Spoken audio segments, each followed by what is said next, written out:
गोलाप फूल तो समस्त को पसंद आସେଥିପାଇଁ ମୁଁ ଭାବିଲି କିଣିକି ଆଣିବା ହଉ କି କାହା ବାଡ଼ି ବଗିଚାରୁ ଛିଡ଼େଇକି ଆଣିବା ହଉ କି ବରଗାଡ଼ିରୁ ଲୁଚେଇକି ଆଣିବା ଅପେକ୍ଷା ନିଜ ଘରେ ଦୁଇଟା ଗଛ ଲଗାଇଦେବାଟା ବେଟର୍ ହେବ।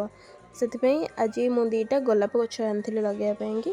ଆଉ ଯାହା ଗୋଲାପ ଥିଲା ମୋ ପାଖରେ ତାର ପାଖୁଡ଼ା ଗୁଡ଼ାକୁ ମୁଁ ଶୁଖେଇ ଦେଇଥିଲି ଗୋଟେ ସ୍କିନ୍ କେୟାର ପ୍ରଡ଼କ୍ଟ ପାଇଁ। ଆଉ ତାପରେ ମୋତେ ଆମର ଜଣେ ଭାଉଜ ଇନଭିଟେସନ୍ ଦେଇଥିଲେ ଖାଇବାକୁ ଯିବାକୁ। ଆଉ ସେଇଠି ଯାଇକି ମୁଁ କ'ଣ ଖାଇଲି ଦେଖନ୍ତୁ, ଭାତ, ମଟନ୍ ତରକାରୀ, ମଟନ୍ କଷା ଆଉ ପାମ୍ପଡ଼, ସାଲାଡ଼, ମୁଢ଼ି ଘାଣ୍ଟ ଆଉ ଧନିଆ ଚଟଣି। ଆଉ ଏଇ ସବୁ ସରୁ ସରୁ ଗୋଟେ ମିଟିଂର ରିକ୍ୱେଷ୍ଟ ଆସିଯାଇଥିଲା। ଆଉ ମିଟିଂଟା ଏଇଆ ଥିଲା କି ଆମେ ସନ୍ଧ୍ୟାବେଳେ ଆଉ ଥରେ ଆଜି ଭୋଜି କରିବୁ ଚିକେନ୍ ଭାତ। ଆଉ ସନ୍ଧ୍ୟାବେଳ ହେଲା ବେଳକୁ ଆମର ଚିକେନ୍ ତରକାରୀ ରେଡ଼ି ହେଇଯାଇଥିଲା। ଆଉ ଆମେ ଠିକ୍ 8ଟା ବେଳକୁ ବସିଗଲୁ ଖାଇବା ପାଇଁକି। ମୁଁ ମୋର ଆଉ 2 ଜଣ ସାନ ଭାଇ ଆମେ ମିଶିକି ଫିଷ୍ଟ କରିଥିଲୁ। ଆଉ ଯଦି ଆପଣ ଗାଁରୁ ବିଲଙ୍ଗସ୍ କରୁଛନ୍ତି ଆଉ that to new year time ହେଇଥିବ ତାହେଲେ ଫିଷ୍ଟ 3-4 ଥର କରିବାଟା ତ କମ୍ପଲସରି ହେଇଥାଏ। ଆଉ ଏଇଟା ବହୁତ ଆଫୋର୍ଡେବଲ୍ ପ୍ରାଇସ୍, ମାନେ ଆମେ 50 ଟଙ୍କାରେ ବି ଫିଷ୍ଟ କରିଦେଉ ଭାତ, ଚିକେନ୍, ପାମ୍ପଡ଼, ସାଲାଡ଼।